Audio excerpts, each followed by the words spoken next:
Bonjour à toutes et à tous, bienvenue dans cette session. On va commencer sans plus tarder pour essayer que ça reste, on respecte le timing et d'avoir le temps de poser des questions à la fin de chaque présentation. Donc je demande juste vraiment aux présentateurs de bien respecter les 8 minutes de temps et pour qu'on ait le temps de poser des questions à tout le monde.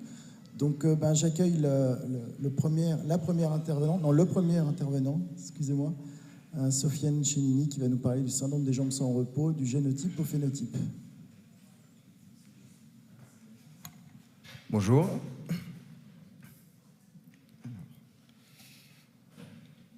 Donc je me présente, je m'appelle Sofiane Chenini, je suis médecin à l'unité des troubles du sommeil et de Montpellier. Et aujourd'hui, je vais vous parler du syndrome des jambes sans repos, du génotype au phénotype. Donc je n'ai pas de lien ou de conflit d'intérêt avec cette présentation. Alors le syndrome des jambes sans repos, c'est une maladie neurologique caractérisée par une envie de bouger les jambes le soir, améliorée par le mouvement, aggravée par l'immobilité. Ce n'est pas une maladie psychiatrique ou ce n'est pas une maladie des vaisseaux. C'est une maladie qui est assez fréquente, 5 à 10% de la population générale d'origine européenne. Les formes sévères, c'est moins de 1%. On a une claire,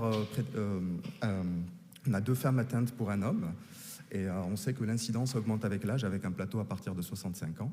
Et il y a à peu près la moitié des cas où on a une histoire familiale. D'ailleurs, quand on croise l'âge de début avec l'histoire familiale, en fait, ici vous pouvez voir la courbe en bleu, les formes sporadiques qui ont un âge de début tardif à la 5e décennie, alors que les formes familiales sont d'apparition plus précoce. C'est souvent associé, dans 60-70% des cas, associé à des mouvements périodiques des jambes. Ici, c'est un enregistrement polysomnographique condensé de 5 minutes avec l'EEG, le CG, la fréquence cardiaque, les mouvements périodiques des jambes avec une périodicité remarquable d'environ 30 secondes. Et ce que vous pouvez voir, c'est qu'en fait, c'est toujours associé à des augmentations de la pression artérielle et de la fréquence cardiaque qui pourraient contribuer à l'absence de baisse de la pression artérielle la nuit et pourraient expliquer ce surrisque cardiovasculaire qu'on observe dans les études épidémiologiques, notamment avec cette courbe de survie où en bleu, on a les individus non atteints, en rouge, les patients traités et en vert, les patients non traités, donc avec une morbidité cardiovasculaire. Quelques mots sur la physiopathologie. On sait que le fer est diminué dans le cerveau des patients, surtout à âge début précoce. On sait qu'il y a une réponse favorable aux agonistes dopaminergiques, donc probablement un dérèglement dopaminergique. Et on sait aussi, dans une étude publiée en 2007, qu'il y a une prédisposition génétique. Donc c'est une étude d'association pangénomique, les GWAS, avec les 2 principaux SNP associés au syndrome des jambes sans repos, qui se trouvent sur le gène MICE1 et BTBD9. C'est ce qui fait penser en fait que la meilleure façon d'expliquer la physiopathologie du syndrome des jambes sans repos, c'est le modèle d'interaction gène-environnement, avec une confirmation en fait dans les études ultérieures de l'association avec MICE1 et BTBD9, plus 19 autres loci qui sont associés. On a aussi l'environnement, ça peut être une diminution du fer, une diminution de l'oxygène, que ce soit liée à la pathologie pulmonaire ou en altitude, des maladies cardiovasculaires, insuffisance rénale, neurologique, etc. Et tout ça, en fait, la diversité des facteurs environnementaux et la prédisposition génétique, qui est aussi diverse, explique qu'il y a un phénotype clinique polysomnographique et biologique du syndrome des jambes sans repos qui est très hétérogène. Un petit mot, je vais passer très rapidement sur cette dia. Donc MICE1, son rôle joue un rôle dans la formation des éminences ganglionnaires, qui est dans le guidage des axones et la synaptogénèse, notamment dans la formation du système nerveux sympathique, et également dans la prolifération des cardiomyocytes. Et les études GWAS en fait retrouvent une association également avec l'insomnie, en plus du syndrome des jambes sans repos, et étonnamment aussi avec les arrêts cardiaques brusques. Alors que BTBD9, on ne sait pas exactement quel rôle il joue, peut-être dans la synaptogénèse, la plasticité neuronale au niveau hippocampique.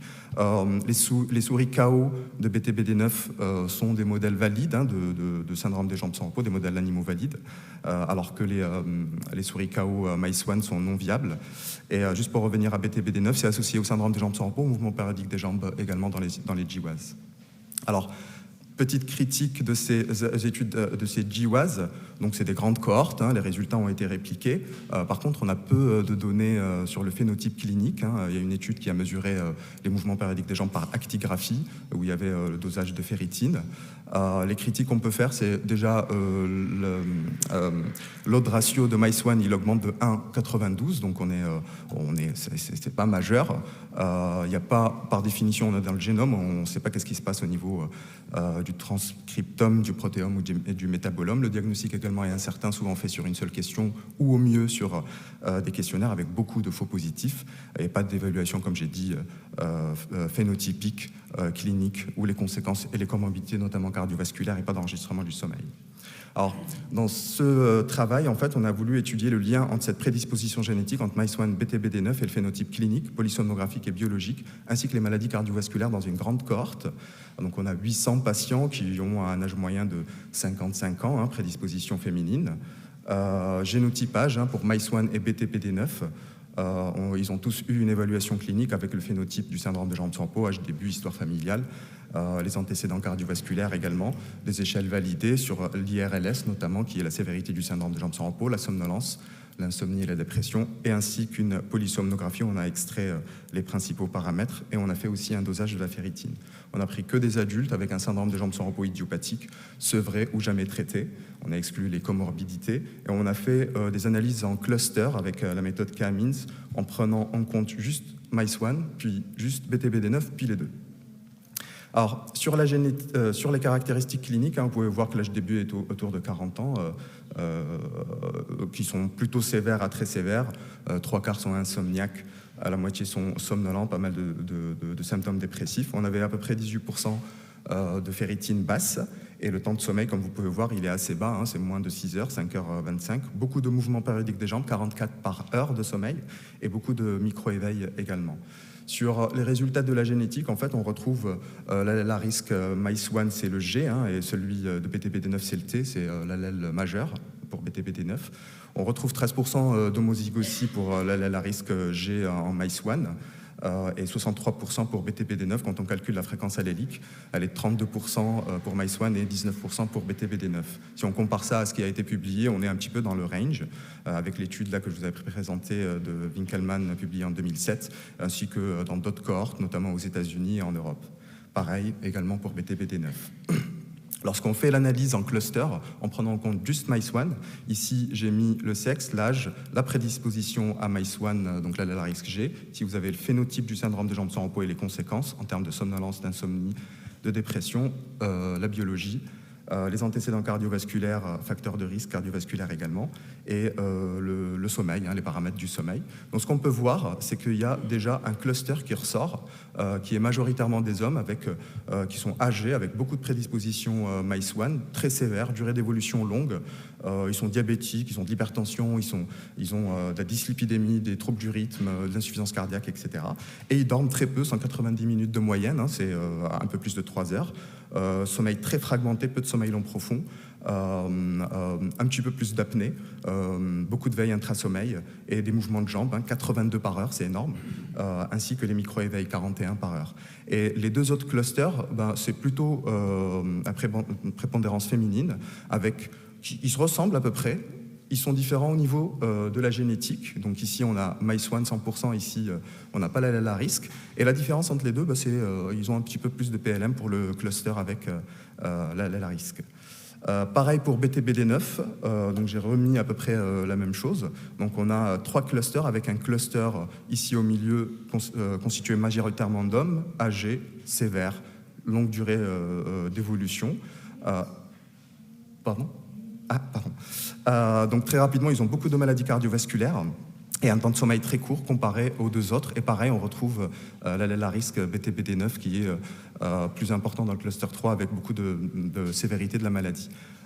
Très rapidement, lorsqu'on met les deux entrées donc, de MICE1 et BTBD9, on a 4 clusters.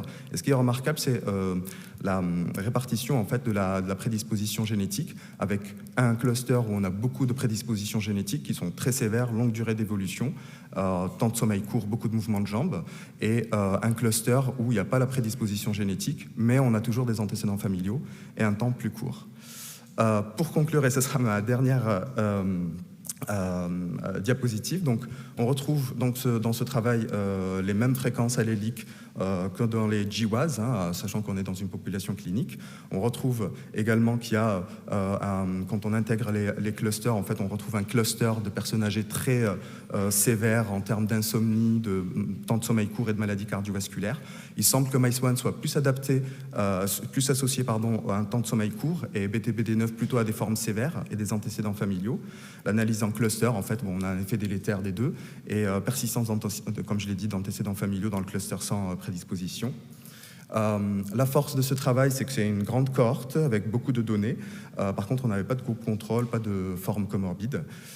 Et les perspectives, c'est de regarder l'ensemble des SNP.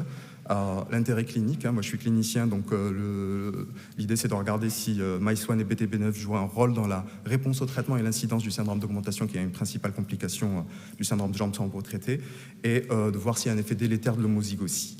Voilà, je vous remercie pour votre écoute, et désolé d'être là.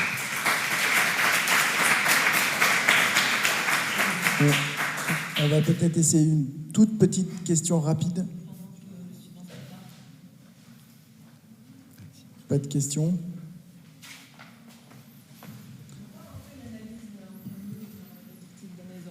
En fait, on a essayé plusieurs... on a réfléchi à plusieurs méthodes. Et Camille, c'est ce qui semblait être le plus adapté, le plus efficace en fait dans la clusterisation. Il y avait la méthode Agnès aussi, mais qui était un petit peu différente. Merci. Merci. Du coup, on va passer à la deuxième présentation avec Félix Bélier sur variation diurnale des propriétés morphologiques et fonctionnelles des astrocytes du noyau préoptique ventrolatéral. Merci. Donc, bonjour à toutes et à tous. Donc, je vais vous présenter quelques résultats issus de ma première année de thèse, qui a été réalisée, qui est toujours d'ailleurs réalisée sous la direction de Frédéric Chauveau à l'IRBA et d'Armel Ranciac au Collège de France, et qui s'intéresse assez généralement au rôle des astrocytes du VLPO dans la régulation du sommeil. Pendant ma première année de thèse, j'ai obtenu des résultats concernant une caractérisation des astrocytes du VLPO, et c'est ce que je vais vous présenter tout de suite. Donc, je n'ai aucun lien d'intérêt à déclarer. Pour étudier le sommeil, on utilise un modèle souris, donc avec une alternance de 3 phases, l'éveil, le sommeil lent et le sommeil paradoxal. Et on étudie donc ce comportement de sommeil en utilisant pour référence temporelle les Z-Geiger Time ou ZT. Donc ZT0 correspond au moment où la lumière s'allume dans l'animalerie et où donc l'animal, qui est un animal nocturne, entre dans sa période de repos, et à ZT12, 12 heures plus tard, l'animal entre dans sa période d'activité. On peut voir que ça corrèle globalement avec des quantités globales de sommeil obtenues en cage piézoélectrique. Pourquoi le VLPO? Donc, c'est une structure qui est effectivement clé dans la régulation du sommeil lent, mais qui reste encore assez peu connue. Alors, on sait donc qu'il y a un système d'inhibition réciproque entre les deux types de structures qu'on retrouve dans la régulation du sommeil lent. Donc, le VLPO va inhiber les structures qui sont associées à l'éveil, qui en retour vont projeter sur le TMN, qui inhibe le VLPO. Ça permet des alternances rapides entre veille et sommeil, et ça a donné naissance à un modèle connu sous le terme de flip-flop switch. On s'intéresse, comme je vous l'ai dit plus tôt, au rôle que jouent les astrocytes dans la régulation du sommeil, donc au même titre que les microglies ou les oligodendrocytes sont des cellules gliales, et qui, parce qu'elles ont une position privilégiée entre les vaisseaux sanguins et les neurones, peuvent assurer de très nombreuses fonctions. Je ne vais pas rentrer dans le détail de toutes, mais parmi celles qui nous intéressent, on trouve notamment la formation et la maturation des synapses, un rôle bien connu de support métabolique, et puis, alors assez rapidement, pour celles qui nous intéressent particulièrement ici, la régulation des fonctions neuronales, puisqu'en fait, ces cellules, à l'aide de leur prolongement astrocytaire, vont pouvoir influencer la neurotransmission en recaptant les neurotransmetteurs, mais également en libérant elles-mêmes des gliotransmetteurs via leur activité calcique intrinsèque. Outre cette capacité à influencer la neurotransmission, on a des études qui nous ont amenés à nous intéresser au rôle que peuvent jouer les astrocytes dans le sommeil. Donc, par exemple, on sait que ce type cellulaire est susceptible de réguler des fonctions biologiques à une échelle temporelle lente qui est assez caractéristique de l'échelle qu'on observe dans le sommeil profond. On sait qu'il y a une différence de transcription dans les astrocytes entre veille et sommeil de 1,4% des transcrits totaux. Et on a également une étude qui nous montre qu'une activation optogénétique des astrocytes du VLPO va favoriser le sommeil. Donc on a cherché à savoir quel rôle ces astrocytes du VLPO pouvaient jouer dans la régulation du sommeil lent. Et donc on a commencé par un petit peu mieux les caractériser, notamment à l'aide d'une approche morphologique. Donc pour ça, on disposait au laboratoire d'une lignée de souris GFAP-GFP. On a perfusé toutes les 4 heures des animaux et puis on a reconstruit les cellules après acquisition au spinning disk via le logiciel Imaris. On a eu recours à plusieurs types d'analyses, donc notamment les analyses Scholl, qui consistent à compter en fait le nombre d'intersections entre les prolongements astrocytaires et des sphères concentriques tracées autour du soma et distantes de 5 microns, ce qui nous donne une indication sur l'état de ramification, donc la complexité des cellules, mais également des mesures comme le Convexol, donc qui vise à tracer une enveloppe convexe qui épouse au mieux la forme de la cellule pour mesurer son volume. Donc quand on réalise ces types d'analyses, et puis on a également ici la longueur totale des filaments, on observe qu'il n'y a aucune plasticité morphologique diurnale au niveau du cortex moteur, alors que dans le VLPO, on a une plasticité morphologique diurnale qui est très nette, avec une augmentation de la de la complexité et du volume pendant la période lumineuse, donc la période de repos, et puis une diminution de ces deux paramètres pendant la période d'activité. Donc naturellement, on a cherché à savoir si cette plasticité morphologique s'accompagnait de variations de la distance des astrocytes aux synapses. Donc ça, cette distance, je l'ai mesurée en utilisant les techniques de microscopie STED haute résolution. Donc on a marqué l'élément présynaptique, l'élément postsynaptique et les astrocytes. Et donc j'ai fait ce travail à différents time points que je vous ai présenté plus tôt pour les synapses GABAergiques et glutamatergiques. Alors on peut voir sur le premier graphique ici, qui représente le pourcentage d'astrocytes à une distance donnée de la synapse, qu'à ZT12 par exemple, qui correspond à la transition entre la période lumineuse et la période obscure, on a 20% des astrocytes qui sont accolés aux synapses. On peut voir ensuite qu'on a, donc, en fonction des différentes conditions, des variations qui suivent globalement les variations morphologiques que je vous ai présentées plus tôt. On peut également l'observer ici quand on s'intéresse à la distance moyenne des astrocytes aux synapses. Donc ça suit encore une fois ces variations-là. De manière intéressante, quand on s'intéresse aux synapses glutamatergiques, on a une variation complètement inverse, avec une augmentation de la distance pendant la période lumineuse et une diminution pendant la période de repos.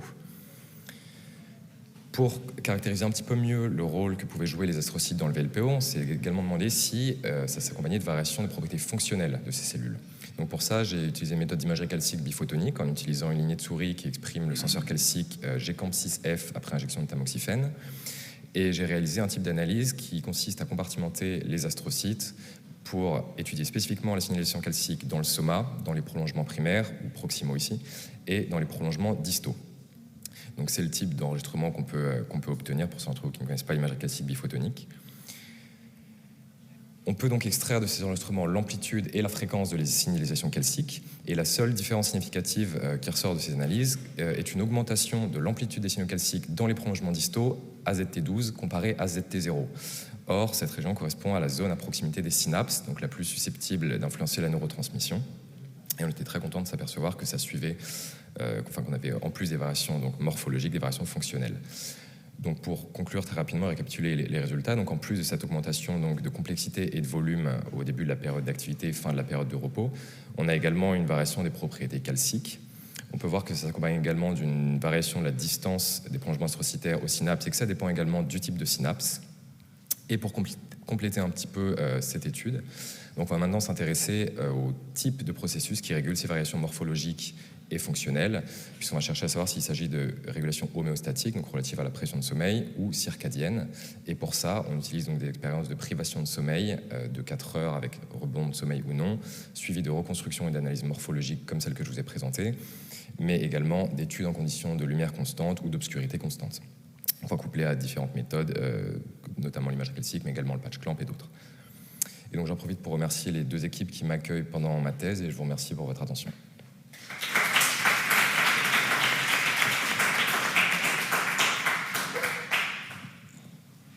Est-ce qu'il y a des questions? Pierre?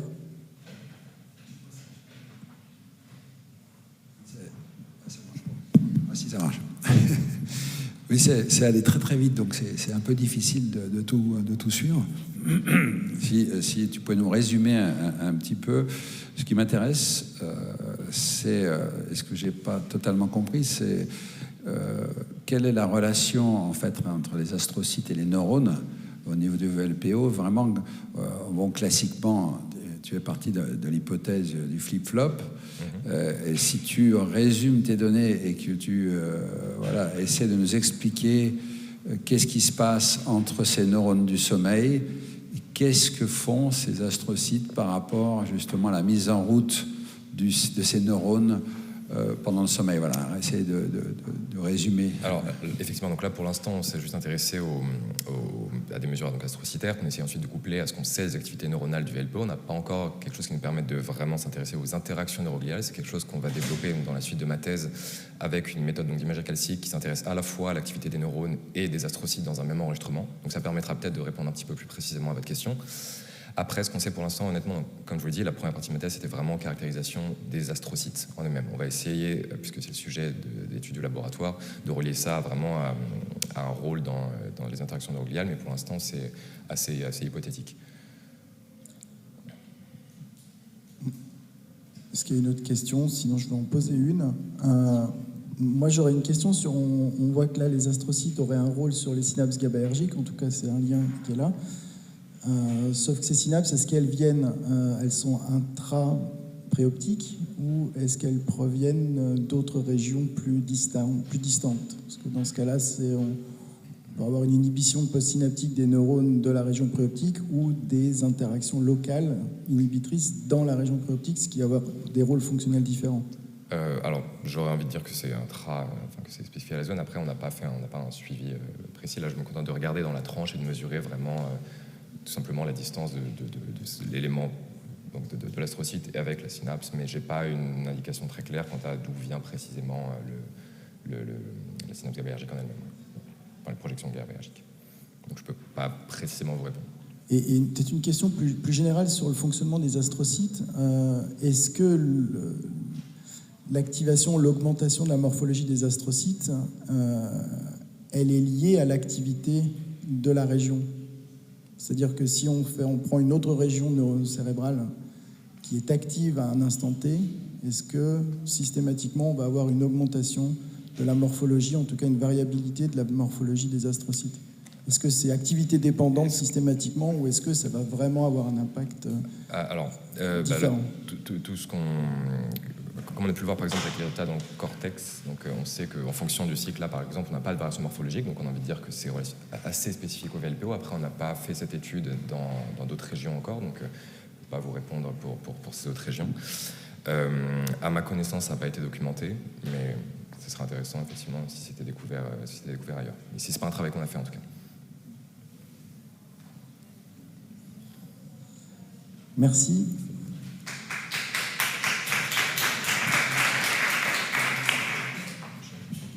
Alors maintenant, on va avoir le plaisir d'accueillir Amandine Chancel.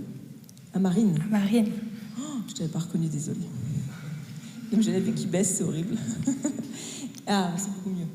Et voilà, elle va nous parler donc de la cartographie des populations neuronales actives pendant les veilles et le sommeil paradoxal dans l'hypothalamus chez la souris transgénique TRAP2. Tout à fait, merci. Donc, je suis Marine Chancel, je travaille au Centre de recherche en neurosciences de Lyon et je vais vous présenter un des projets de ma thèse qui est de cartographier les populations neuronales actives pendant l'éveil et le sommeil paradoxal dans l'hypothalamus chez la souris transgénique TRAP, la fameuse. Je déclare aucun lien d'intérêt. Donc, comme vous le savez, le sommeil, c'est très important pour plein d'êtres vivants et au cours d'une nuit, il y a chez le rongeur, du moins, on décrit trois phases, trois cycles. Donc, qui est l'éveil, le sommeil lent et le sommeil paradoxal. Et je vais vous parler plus exactement du sommeil paradoxal, qui est le grand intérêt de ma thèse. Donc, c'est la phase où on a une activité cérébrale qui est très importante, avec des ondes θ, des mouvements rapides des yeux, mais à contrario, donc on a une atonie musculaire, d'où son nom paradoxal que lui a donné Michel Jouvet. Et il est très impliqué donc, dans des fonctions physiologiques et cognitives, comme la mémoire, l'attention, etc. En fait, il y a quelques années, dans l'équipe, ils se sont intéressés à l'imagerie du céphos au sein du cerveau. Donc, ils ont le céphos qui est un marqueur d'activation neuronale qui permet de savoir quels neurones sont actifs après un stimuli. Et ils se sont rendus compte que dans l'hypothalamus, donc, qui est la partie basse proche du ventricule en bas, il y avait de nombreux neurones qui étaient activés pendant cette phase justement de sommeil, donc qui était en vert avec le céphos. Et on s'est dit, tiens, cette région peut être très intéressante. Ils ont donc découvert deux populations, qui est la population des MCH et des LHX6. Donc MCH qui est plutôt dans l'hypothalamus latéral et LHX6 plutôt dans la zone incerta. Donc ils sont des zones de l'hypothalamus. Et donc aussi les orexines, qui sont des neurones impliqués dans l'éveil, situés aussi dans l'hypothalamus latéral. Et donc, il était important pour moi d'arriver à déterminer le pourcentage de ces neurones activés durant l'éveil et le sommeil paradoxal qui expriment MCH, LH6 et orexine, et de savoir à peu près leur localisation dans l'hypothalamus. Ce qui, a posteriori, me permettrait de savoir le pourcentage de neurones qui restent inconnus, c'est-à-dire qui sont actifs pendant le sommeil paradoxal dans les différents noyaux hypothalamiques qui ne sont pas encore neurochimiquement identifiés. Et donc, a posteriori, de comprendre leur rôle spécifique. Donc, je ne vais pas me taler dessus, mais comme si vous avez pu l'entendre dans le talk de Pierre juste avant, là, on a utilisé le modèle de souris TRAP, donc qui est un modèle assez puissant, puisque c'est son propre contrôle, on arrive à marquer 2 stimuli différents. Donc, pour la faire très très simple, on fait donc des implantations chirurgicales chez la souris pour recueillir les EMG, EEG, comme chez l'homme. Et on va venir faire donc en tant que première condition, donc qui va être marquée en rouge grâce au TD Tomato, on va marquer un éveil. Donc c'est-à-dire que pendant 4 heures, on stimule la souris, on la réveille. On vient injecter donc la petite molécule qui active tout le système de cré-recombinase. On attend 1 semaine, tranquille, elle se repose. Et ensuite, on vient faire une privation de sommeil paradoxal, donc, qui est très spécifique grâce à un logiciel qui arrive à détecter les bouts de sommeil paradoxal. Hop, on vient la stimuler, on la réveille à ce moment-là. Et donc, vous imaginez bien qu'après 48 heures de privation de sommeil paradoxal, la petite souris, elle a envie d'une chose, c'est de dormir à nouveau. Et donc, on la laisse pendant 2 heures faire un rebond de sommeil paradoxal. Et là, on va venir marquer donc en vert, en CFOS, cette condition-là. Donc, en rouge, on a l'éveil, et en vert, on va marquer le sommeil paradoxal. Ensuite, on sacrifie, on fait de l'immunofluorescence, on scanne, etc. Donc, comme vous pouvez le voir, là, c'est le rebond de sommeil. On peut voir à gauche qu'on a énormément de sommeil paradoxal parce qu'en baseline, chez une souris, on tourne à peu près à 8% pendant les 2 heures suivant pendant 2 heures, alors que là, on est carrément à 30%. Mais vous pouvez voir aussi à droite que malheureusement, et puis c'est normal, on a des périodes d'éveil, parce que la souris est un être vivant et qu'on ne contrôle pas ses états de vigilance. Donc, on a des périodes d'éveil. Donc, vous pouvez voir ces magnifiques cartographies de neurones qui ne doivent pas vous dire grand-chose, mais en gros, pour la faire très simple, on a cartographié les neurones donc, en vert qui sont sommeil paradoxal, en rouge de l'éveil, et en bleu, par exemple, à gauche, vous avez les neurones MCH. Et donc, ce qui nous permet de dire que les neurones MCH sont strictement actifs pendant le sommeil paradoxal et ne le sont pas du tout pendant l'éveil, donc qui sont spécifiques de cet état-là. Au milieu, on a les neurones LH6, donc plutôt situés dans la zone incerta, donc vers le haut, qui eux sont significativement plus actifs pendant le sommeil paradoxal, mais qui le sont quand même une petite partie aussi pendant l'éveil. Et de façon très surprenante, on se rend compte que les neurones aorexines sont autant doubles en condition sommeil paradoxal qu'en condition d'éveil, ce qui est assez surprenant puisque normalement les orexines sont quand même plutôt connues pour être actives pendant l'éveil. Donc soit l'hypothèse c'est que ces neurones orexines sont actifs pendant le sommeil paradoxal. Effectivement, on a bien une sous-population qui serait impliquée dans cet état-là, ou qu'en fait, ils sont marqués parce que, comme je vous l'ai montré juste avant, pendant mes 2 heures de rebond, effectivement, j'ai bien de l'éveil et que je n'ai pas 2 heures de sommeil paradoxal strictement. Et donc, tout ça m'a permis d'avoir un pourcentage pour à peu près savoir combien est-ce que j'ai de neurones CFOS, donc de neurones actifs pendant le sommeil paradoxal, qui sont doubles avec un marqueur déjà connu, donc avec l'orexine, les MCH et l'HX6. Et on se rend compte que les pourcentages sont faibles. Alors bien sûr, je n'ai pas pu cumuler parce qu'on est sur 4 souris différentes, on est sur 5 coupes différentes de cerveau, donc on ne pouvait pas faire une cumulation, mais on a une estimation. Donc ce qui veut dire en fait que l'identité neurochimique de la plupart des neurones qui sont actifs dans le sommeil paradoxal de l'hypothalamus reste à être identifiée. Donc j'ai encore du boulot pendant ma thèse. Et là, on regarde, donc c'est un petit peu la cartographie, ça c'est la finalité de tout ce protocole chez l'animal qui se donne sens et ce qui nous permet d'avoir une cartographie des neurones. Donc ici, en rouge, ce sont les neurones qui sont actifs pendant le sommeil paradoxal. Et par exemple, en bleu, la première ligne, c'est donc les neurones MCH qui sont en bleu. Et on peut voir une distribution différente des neurones AMCH. Donc ici, on dirait qu'il y a 2 sous-populations en fonction de la rostralité, si on est en rostral ou en caudal au niveau de la souris. Mais ce qui est le plus intéressant aussi, c'est de voir que finalement, il y a des structures, comme ici par exemple, c'est ce qu'on appelle le noyau tubéral que vous voyez ici, qui a beaucoup de neurones marqués rouges, ça veut dire que ce sont des neurones impliqués dans un sommeil paradoxal. Donc, que potentiellement, il faudrait aller creuser là-dessus et donc de regarder si ces zones-là pourraient être spécifiquement impliquées dans le sommeil paradoxal. Et c'est ce qui est en fait sorti au niveau de mes analyses de l'hypothalamus en général. On peut voir qu'il y a des structures qui sont spécifiquement actives pendant l'éveil.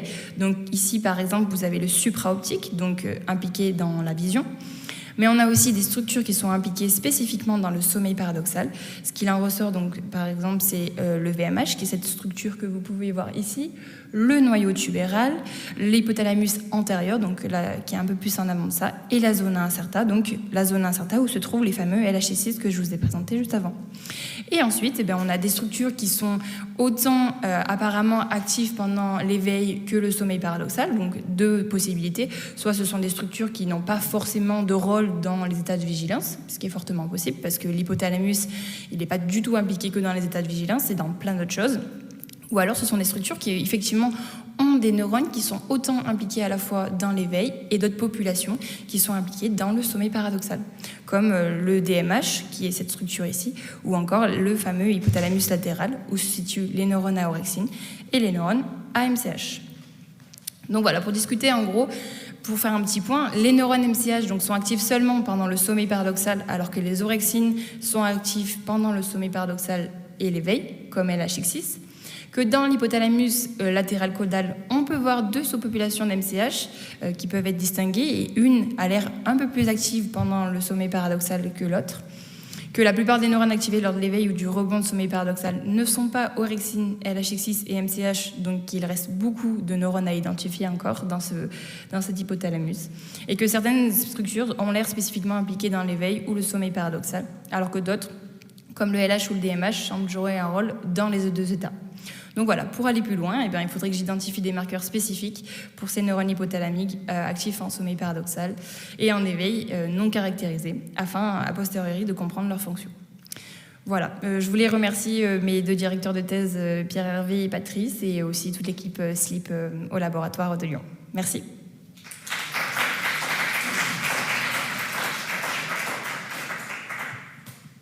Merci beaucoup pour cette présentation très claire. Est-ce qu'il y aurait des questions ici ? Merci beaucoup, bravo pour ton travail et cette très belle présentation. Moi, j'ai une question très naïve. Le protocole de privation de sommeil paradoxal, comment vous les empêchez du coup de s'endormir en SP ? Pour éviter de faire du SP. Donc les souris, elles sont implantées avec des EEG crâniennes. Et EMG aussi, pour arriver à spécifiquement détecter le sommeil paradoxal. Et en gros, c'est grâce à un logiciel qu'on a mis, qui est mis en point dans l'équipe par depuis longtemps. Et en fait, le logiciel va venir détecter, on lui apprend en quelque sorte quel état, quelles ondes correspondent à quels états de vigilance. Et lorsqu'il va venir détecter pendant 3 secondes, il lui suffit 3 secondes simplement des ondes θ avec une atonie musculaire, il va se dire tiens, je détecte du SP. Et donc du coup, ça va renvoyer donc un shaker qui est situé sous la cage. Et lorsqu'il détecte, le shaker va venir bouger la plateforme où se situe la souris. Et la souris se réveille instantanément. Alors au fur et à mesure, effectivement, au départ, elle se réveille facilement, mais au bout de 48 heures, elle a tellement de pression de sommeil qu'elle va avoir plus de mal, et donc du coup, on est peut-être un petit peu obligé d'augmenter l'intensité de la plateforme. D'accord, et du coup, c'est pas un facteur de stress, ça va pas stresser ta souris de faire ça? Bien sûr, parce qu'on vient la déranger dans son quotidien, elle n'a pas l'habitude, donc forcément qu'on va venir marquer sûrement des neurones liés au stress. C'est ça. Et la deuxième question, c'était sur est-ce qu'il y a une différence entre ce rebond de sommeil paradoxal, finalement, qui est conditionné et qui n'est pas totalement physiologique, et le sommeil paradoxal physiologique? Est-ce que tu penses que ça peut influencer tes résultats ou finalement pas du tout? Forcément que ça viendrait influencer les résultats, parce que on vient imposer quelque chose de non physiologique à la souris, donc forcément. Mais je dirais que jusqu'à présent, c'est la meilleure méthode qu'on ait trouvée pour ces souris, pour malheureusement leur faire dormir plus, parce qu'on ne voulait pas induire une action pharmacologique qui pourrait aussi énormément modifier ce qu'on peut observer au niveau du céphos. Donc, merci beaucoup. Je propose qu'on continue cette conversation après. On a encore beaucoup de questions. Merci. Et on invite maintenant le 4e oratrice.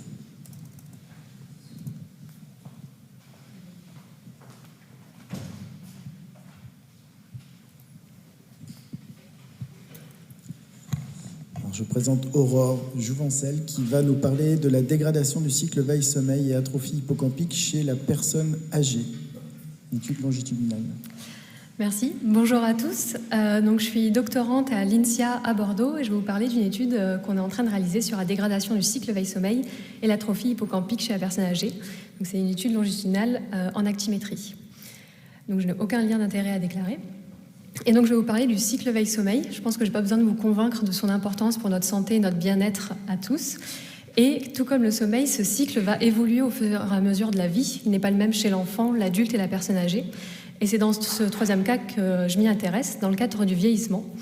Car il y a de nombreuses études en actimétrie qui ont pu démontrer un lien entre le cycle veille-sommeil et l'apparition de démence et de déclin cognitif chez les personnes non pathologiques. C'est-à-dire qu'un cycle de mauvaise qualité augmentait le risque de développer des démences et un déclin. Cependant, toutes ces études ont été réalisées avec des mesures uniques du cycle veille-sommeil, alors que celui-ci évolue constamment. Donc, qu'en est-il des mesures longitudinales ? À ce jour, on a vu une seule étude qui a réalisé des mesures longitudinales du cycle veille-sommeil, celle de Lee et collaborateurs sortie en 2020, où ils ont pu démontrer qu'une dégradation du cycle veille-sommeil était prédictive de la prévalence de la maladie d'Alzheimer. Donc c'est dans ce cadre-là que nous allons poser notre étude. Mais nous, contrairement à Lee et collaborateurs, nous allons nous intéresser à un signe prodromal de la maladie d'Alzheimer, qui est l'atrophie de l'hippocampe.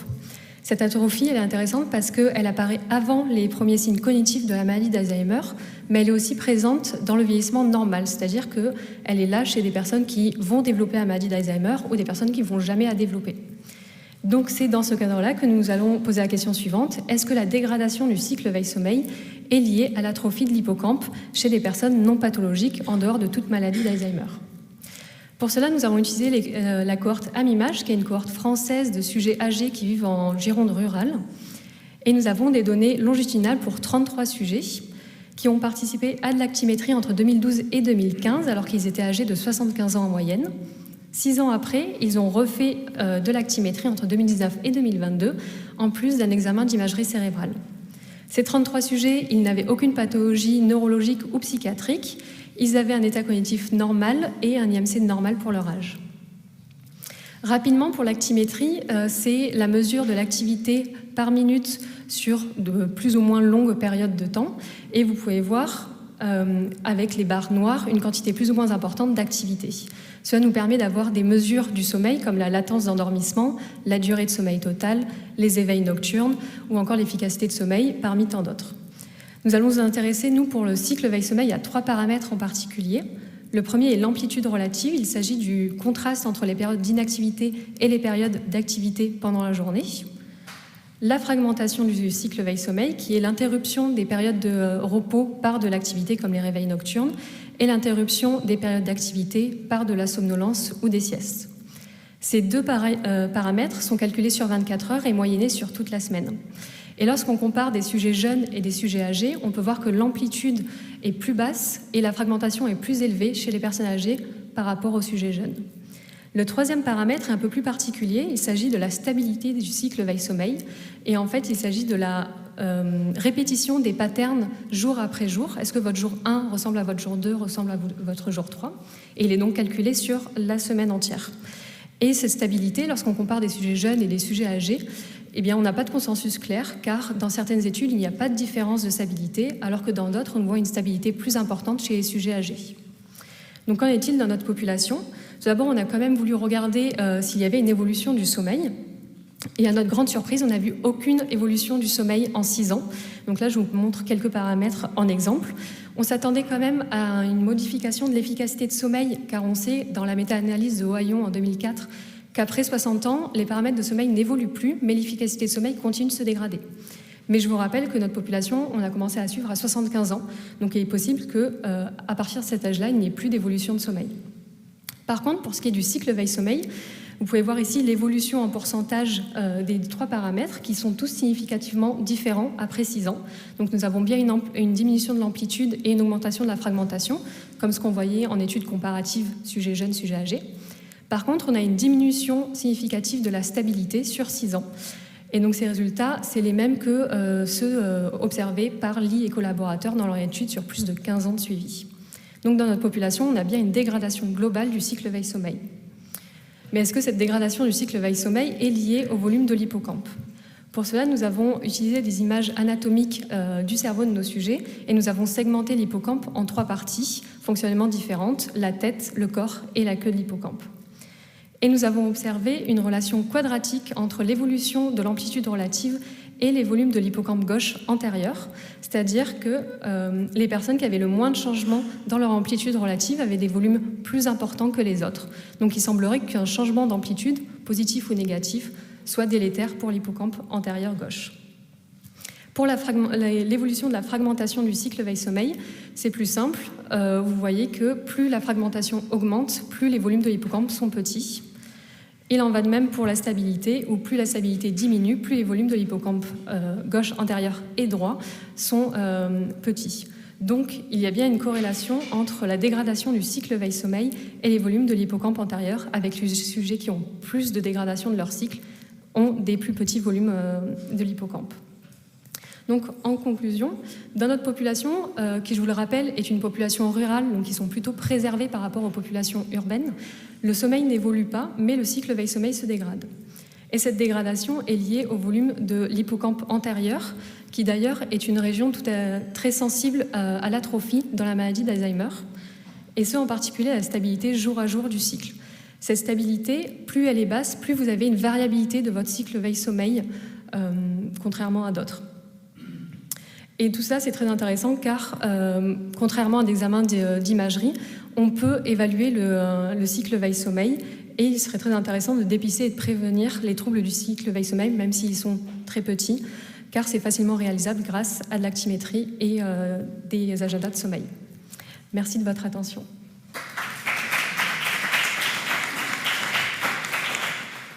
Est-ce qu'il y a des questions ?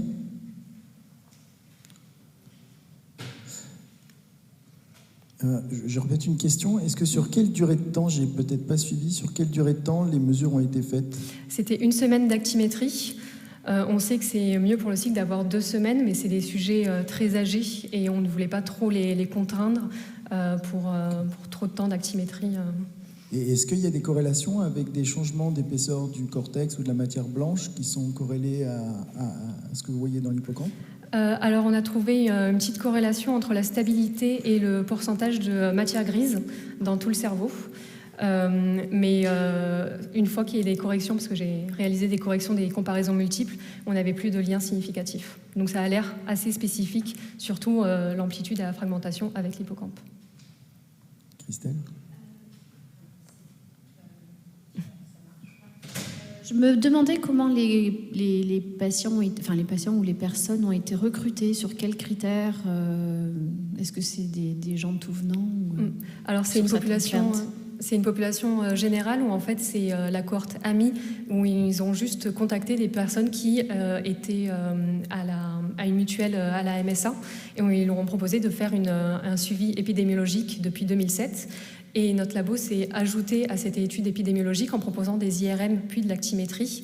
Et donc, c'est des personnes qui sont complètement volontaires, ils n'ont pas de pathologie en particulier. Et donc, c'est que des anciens agriculteurs de Gironde. Voilà, donc c'est des personnes qui ne devaient pas avoir d'AVC, de maladies neuro, etc. Et qui acceptaient de venir, parce qu'en fait, la plupart habitent entre 1 heure et 2 heures de route de Bordeaux. Donc, c'est des personnes qui sont très volontaires dans le sens où ils acceptent de venir jusqu'à Bordeaux pour faire un IRM. Merci. Encore une question ? Moi, c'est vraiment une question naïve. C'est juste que le sommeil se dégrade chez pratiquement toutes les personnes âgées. Elles ne vont pas toutes faire de l'Alzheimer.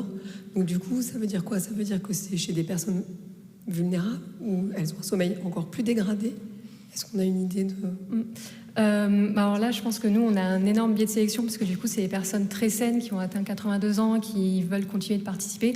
Donc on pense que c'est peut-être pas des super-agers, mais des gens vraiment préservés. C'est pour ça qu'on ne voit pas d'évolution de leur sommeil. Et c'est très probable qu'on l'a prouvé, le sommeil, c'est un facteur de risque s'il y a une mauvaise qualité pour tout ce qui est démence et maladies neurodégénératives. Et donc peut-être que dans des populations plus dégradées, on va avoir une évolution de sommeil et un lien avec la maladie d'Alzheimer. Et est-ce qu'on peut avoir un hippocampe qui soit plus réduit que dans certaines pathologies d'Alzheimer où on a des débuts de démence ? Est-ce que du coup, on pourrait avoir une décorrélation entre ce volume et la pathologie ? J'ai pas bien entendu, pardon. Parce que là, vous étudiez que des personnes saines. Mais si on regarde au début de personnes qui commencent à développer la pathologie, qui ont donc des hippocampes réduits, est-ce qu'il y a un seuil de taille de l'hippocampe où forcément ça dégénérera en maladie, ou est-ce qu'on peut vraiment diminuer son hippocampe sans pour autant développer la maladie d'Alzheimer? Alors c'est très controversé parce que là il y a une équipe justement de Bordeaux qui a développé un critère basé sur l'atrophie de l'hippocampe pour donner un pourcentage de risque de la maladie d'Alzheimer. Mais en fait, l'hippocampe, il est aussi un peu malléable. On sait qu'il y a des personnes, via différentes thérapies, différentes prises en charge, vont pouvoir augmenter ou diminuer l'atrophie de leur hippocampe. Donc, je ne pense pas que ce soit un signe sûr à 100% de la maladie d'Alzheimer, bien sûr. C'est un facteur de risque comme un autre. Mais comme c'est un facteur de risque, ce n'est pas forcément une causalité en soi. Merci beaucoup. On peut passer à la présentation suivante. Qui n'est pas... Je vous mets la présentation. Alors c'est Monsieur Malcet, pardon. Malcet, oui. Malcet, Justin. Le rôle de l'activité cérébrale pendant le sommeil paradoxal dans un modèle de dépression chez la souris. Voilà, merci. Alors bonjour à tous, donc moi je m'appelle Justin Malcet, je suis en 2e année de doctorat avec Pierre-Hervé Lupi, et aujourd'hui je vais vous parler du lien entre le sommeil paradoxal et la dépression. Donc tout d'abord, qu'est-ce que le sommeil paradoxal ? Donc le sommeil paradoxal, c'est une phase de sommeil que l'on trouve chez l'homme et le rongeur, où il y a une activité corticale limbique, c'est-à-dire que différents cortex se réactivent pendant l'état, comme par exemple le cortex cingulé antérieur, le cortex rétrospénial ou encore le gyrus dentelé. La question qu'on se pose, c'est quel est le rôle de l'activation de ces structures pendant le sommeil paradoxal ? Et l'hypothèse actuelle, ça serait que l'activation est importante pour le traitement de la mémoire émotionnelle ou encore la gestion des émotions. Donc maintenant, vous allez me poser la question, quel est le lien avec la dépression ? Donc en fait, le lien, il est fait parce qu'on se pose la question de savoir si ce traitement de mémoire émotionnelle pendant le sommeil paradoxal, il est affecté chez les patients souffrant de dépression. En effet, il y a un lien très fort entre sommeil paradoxal et dépression, puisque si on regarde les hypnogrammes, donc on a l'hypnogramme d'un patient contrôle et l'hypnogramme d'un patient dépressif, en rouge, on a le sommeil paradoxal et on observe une augmentation du temps passé en sommeil paradoxal chez le patient dépressif et également une avance de phase, c'est-à-dire que le premier épisode de sommeil paradoxal tombe plus tôt dans la nuit. Également, des études ont été faites de privation sélective de sommeil paradoxal et elles ont montré un effet antidépresseur.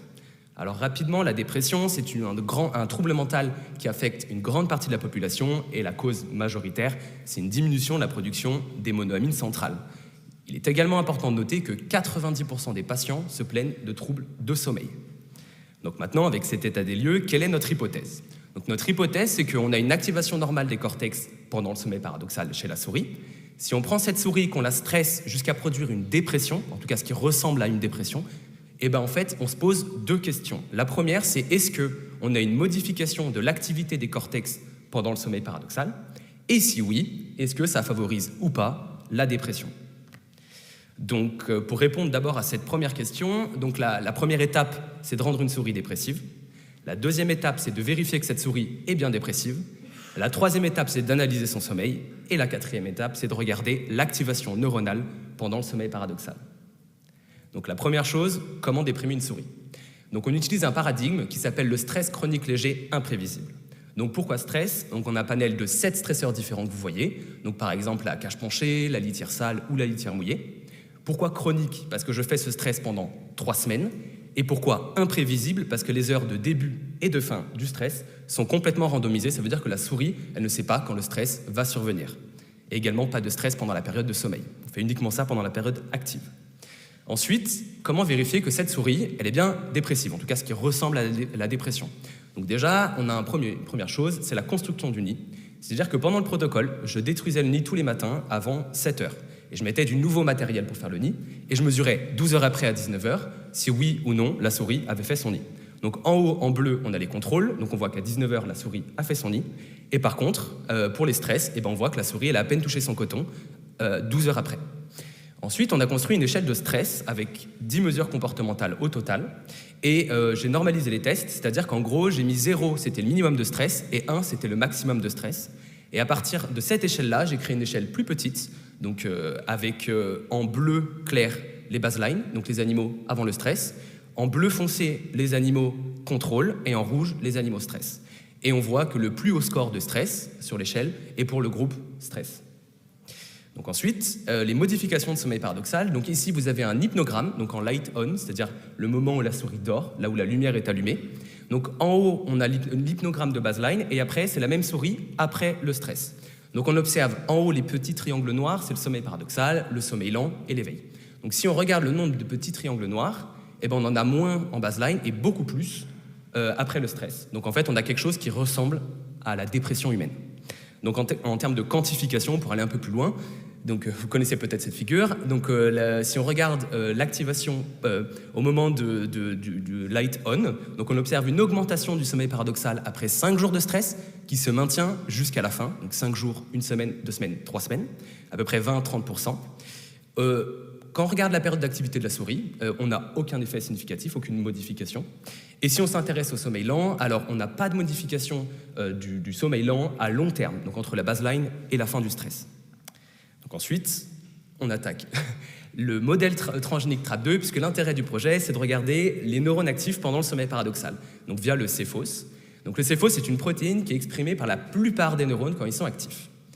Donc moi, j'explique le modèle, c'est-à-dire qu'en fait, on a 2 transgènes. Donc le premier transgène, c'est un promoteur CFOS lié au gène de la CRE recombinase. Donc en l'état, ce qui se produit, c'est que le neurone est actif, il produit la CRE, mais la CRE, elle est dans le cytoplasme, donc elle est inutile. Et on a une deuxième construction, donc c'est un gène rapporteur qui s'appelle le TD-tomato, avec un codon stop, donc ça veut dire que le gène n'est pas exprimé. Quand on rajoute le 4-hydroxytamoxyphène, celui-ci se lie à la CRE et l'ensemble est capable de rentrer dans le noyau. Et une fois dans le noyau, la CRE est capable d'être active, c'est-à-dire qu'elle va couper le codon stop et le TD-tomato va être exprimé. Si je résume, ça veut dire que pendant 2 heures, le temps d'action du tamoxyphène, tous les neurones activés deviennent rouges et marquage permanent. Donc nous, on tire avantage de ce système pour mon projet, c'est-à-dire qu'en fait, nous, ce qu'on va faire, c'est qu'on va avoir un premier épisode de sommeil paradoxal, on va mettre la drogue, donc on va marquer tous les neurones actifs pendant ce sommeil paradoxal sain, et tous les neurones deviennent rouges, actifs pendant l'état. Ensuite, on va stresser la souris, c'est la même souris, et après, ce qu'on va faire, c'est qu'on va faire un deuxième épisode de sommeil paradoxal, et cette fois-ci, on va perfuser la souris, fixer les tissus, et on va faire une immuno directement contre le CFOS natif, donc les petites billes vertes. Et donc, on a bien un marquage, cette fois-ci, du sommeil paradoxal pathologique. Donc, concernant les résultats, j'ai que des contrôles pour l'instant à vous présenter. On va s'intéresser au cortex rétrospénial, qui est un cortex extrêmement actif pendant l'ESP. Donc là, on a un marquage du TD-tomato et du CFOS. Si on s'intéresse d'abord au marquage rouge, donc ce marquage-là vient de mon premier épisode de sommeil paradoxal. Et ensuite, j'ai mon marquage vert qui vient cette fois-ci de mon deuxième épisode de sommeil paradoxal. Donc c'est un contrôle, donc c'est un deuxième sommeil paradoxal sain. Et ici, on a les doubles marquages, des neurones doublement marqués. Donc on voit que c'est des neurones qui sont actifs dans les 2 conditions, et la plupart des neurones sont actifs dans ces 2 conditions de sommeil paradoxal. Et donc en discussion, donc le premier point, c'est qu'on a bien une validation du protocole de stress. Donc les souris, après 3 semaines, montrent une partie des caractères dépressifs. On a une augmentation du sommeil paradoxal, en tout cas pendant la période de sommeil de la souris, comme chez le patient humain, en tout cas en relation avec le patient humain. Et les prochaines étapes du projet, alors, c'est d'analyser ces cartes d'activation neuronale, notamment celles sous stress, pour trouver en fait des structures d'intérêt en fait, qui vont modifier leur activité, donc on imagine suite à la dépression. Et la finalité du projet, si on arrive jusque-là, ça serait d'inhiber et d'activer ces structures par l'optogénétique pour tenter en fait d'essayer de réverser l'état dépressif des animaux, puisque l'idée c'est que si ces structures elles sont impliquées dans l'état, si on les inhibe ou en tout cas qu'on joue avec, on pourrait peut-être changer le phénotype dépressif. Et je vous remercie de votre attention.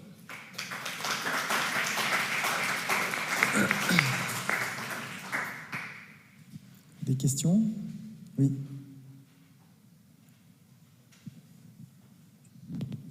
Merci, c'était une très belle présentation. J'ai peut-être loupé, tu l'as peut-être dit, mais est-ce qu'il y avait un lien entre la sévérité du syndrome dépressif, de la dépression, et la quantité ou les caractéristiques du sommeil paradoxal? Alors, c'est exactement ce que je suis en train de faire. Donc, ce que j'essaie de regarder, oui, c'est en gros s'il y a des corrélations. Est-ce que l'animal le plus atteint à chaque fois est l'animal qui a augmenté le plus son sommeil paradoxal? Alors, c'est peut-être un peu plus compliqué que ça, parce que pour l'instant, c'est pas le cas. Et en fait, moi je m'intéresse aux 2 états de REM, c'est-à-dire le REM phasique et tonique, et j'essaye de diviser les ondes plus rapides dans le REM, et là, il y aurait peut-être quelque chose en termes de corrélation avec...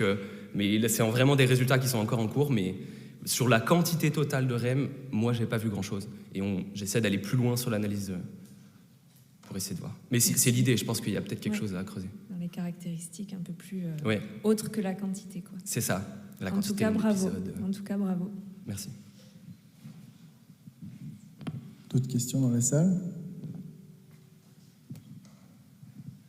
Bonjour, oui. donc merci pour la présentation qui était très bien expliquée. Moi j'ai une petite question parce que les résultats sont partiels mais déjà un petit peu intéressants. J'ai une question sur qu'est-ce que tu t'attends comme résultat au niveau du marquage justement de ces neurones. Est-ce que tu t'attends à ce qu'il y ait d'autres neurones qui vont s'activer? Est-ce que ça va être la même population ou, voilà.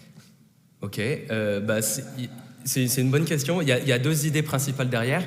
Alors, nous, on imagine, la première chose, c'est est-ce qu'il y a une nouvelle structure qui rentre dans le réseau?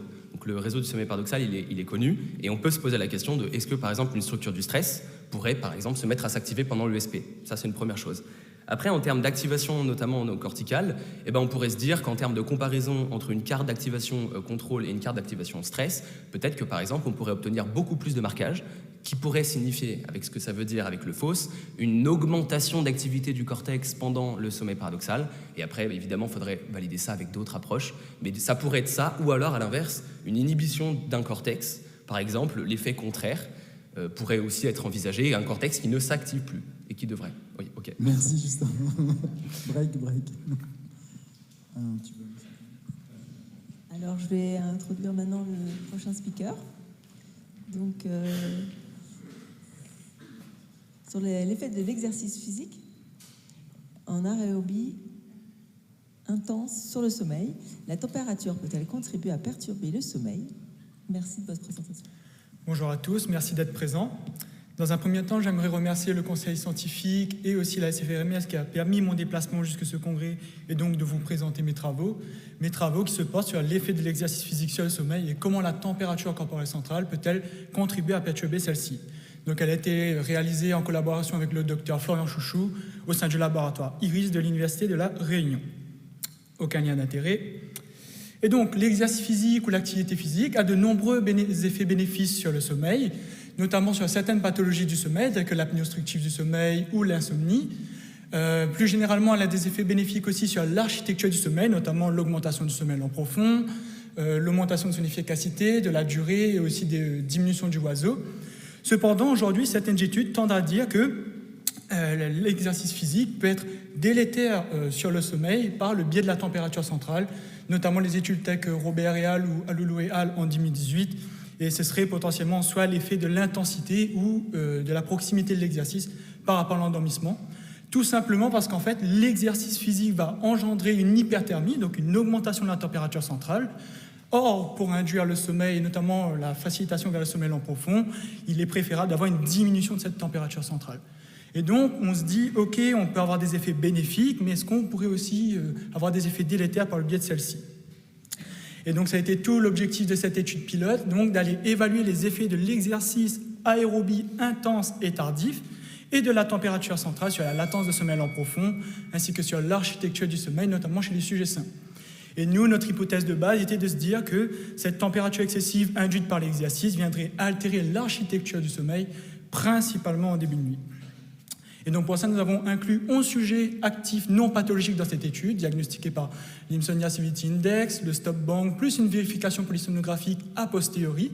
Ils ont tous réalisé un test de puissance maximale aérobie sur ergocycle, qui est très similaire on va dire très corrélé à la VO2 max ou un test de VMA en course à pied, pour déterminer la capacité physiologique de l'individu. Seuls 8 sujets ont été gardés qui ont fait 2 conditions randomisées, une condition contrôle dans laquelle on mesure la température centrale gastro-intestinale, plus la polysomnographie, donc une polysomnographie allégée où on avait l'EEG, l'EOG et l'ECG. Et dans la condition exercice, nous avions les mêmes mesures, mais ajouté à cela un exercice de type temps limite sur ergocycle, où les sujets en fait pédalaient à 65% de la PMA calculée précédemment, dans l'objectif en fait d'augmenter la température centrale. Donc très brièvement, voici les outils que nous avons utilisés. Donc les pilules E-Celsius Body Cap pour la température gastro-intestinale que nous avons analysée en fonction des cycles et stades de sommeil. Le polysomnographe RESMED-NOX1 ambulatoire par lequel nous avons scoré en fonction des recommandations de la ASM en simple aveugle. le monarque modifié sur lequel nous avons fait les tests incrémentaux de PMA et d'augmentation de la température centrale. Et enfin, l'analyse autonomique qui a été réalisée grâce au logiciel HAV Analysis qu'on a fait en fonction des cycles et stades de sommeil également. Et donc, lorsqu'on veut avoir une première vision de comment se répartit la température entre les deux conditions, donc dans cette présentation, tout ce qui sera en rouge sera la condition exercice et tout ce qui sera en bleu sera la condition contrôle où on n'a pas eu d'exercice. Et donc là, vous voyez la ligne pointillée qui représente l'endormissement synchronisé de tous les individus, c'est-à-dire qu'on a pris leur endormissement et on les a tous synchronisés. Et nous avons le temps relatif en bas en minutes, qui est notamment tout ce qui est négatif sera le temps avant l'endormissement. Et vous voyez la petite zone grisée qui représente le moment où on a eu l'exercice physique. Et on voit bien déjà visuellement une différence marquante entre la condition exercice et la condition contrôle, notamment sur la température centrale, qui semble se poursuivre jusqu'à l'endormissement, voire même un petit peu après l'endormissement. Et donc, qu'est-ce qui se passe après cet endormissement? Nous observons, en sommeil de stade N2, lors du premier cycle de sommeil de stade N2, une augmentation de la température centrale en condition exercice qui est significative par rapport à la condition contrôle. Ensuite, nous n'avons plus d'effet significatif sur le reste de la nuit, en sommeil de stade 2. Malgré ça, on observe une tendance à la supériorité de la température centrale en condition exercice. En ce qui concerne le sommeil lent profond, nous n'avons pas eu d'effet significatif, mais nous retrouvons cette même tendance en condition exercice. En ce qui concerne les résultats polysomnographiques, nous voyons que la latence de sommeil lent profond est significativement augmentée dans la condition exercice, ainsi qu'une réduction du temps passé dans ce même stade de sommeil.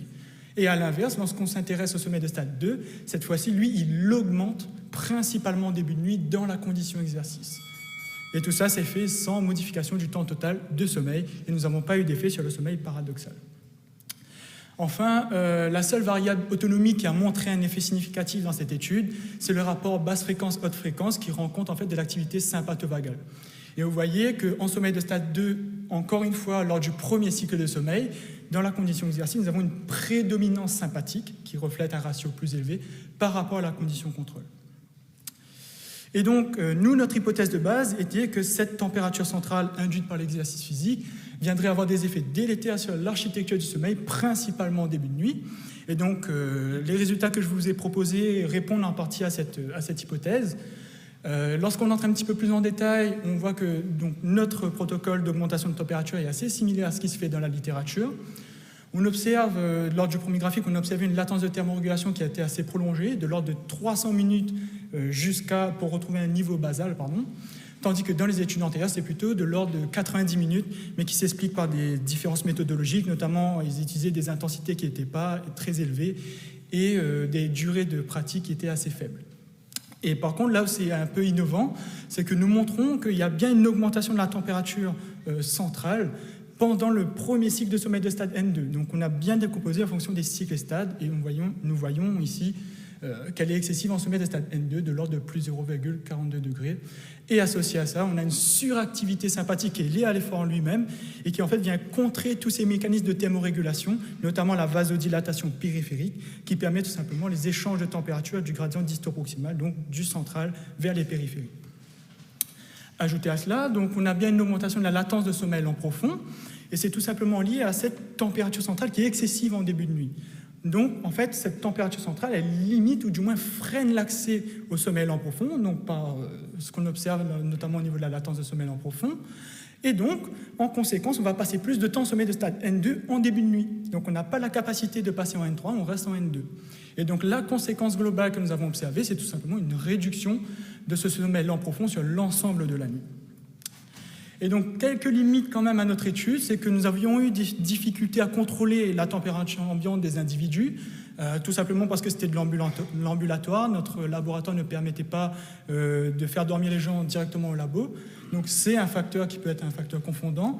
Et aussi, nous avons un manque de puissance statistique. Donc, nous retrouvons à la fin avec 8 sujets, ce qui n'est pas suffisant pour faire des généralités, mais ça donne déjà des perspectives en se disant, est-ce qu'on pourrait aller tester ça chez des personnes sédentaires ou avec des troubles du sommeil, chez qui les mécanismes de thermorégulation sont moins efficaces, et donc potentiellement ces altérations pourraient être d'autant plus délétères.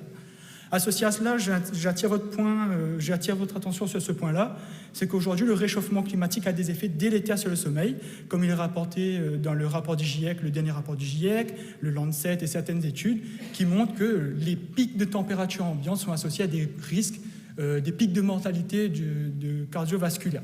Et donc, couplé à une activité physique qui serait potentiellement délétère sur le sommeil, à un environnement qui est déjà, on va dire, hostile, donc ces effets pourraient être décuplés sur la personne.